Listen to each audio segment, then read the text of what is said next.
Hello అండి, ఇది Kuppadam Kanchi border checks Butta sari. ఇది వచ్చేసరికి పళ్ళు, రన్నింగ్ చెక్స్ లో బుట్టి వస్తుంది. అలాగే మనకి కంచి బోర్డర్ పైన చిన్న లత వస్తుంది. చాలా బాగుంటుంది.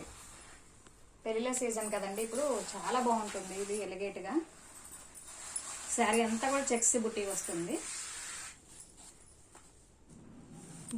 బ్లౌజ్ కూడా మనకి సేమ్ వస్తుందండి, బోర్డర్ కూడా.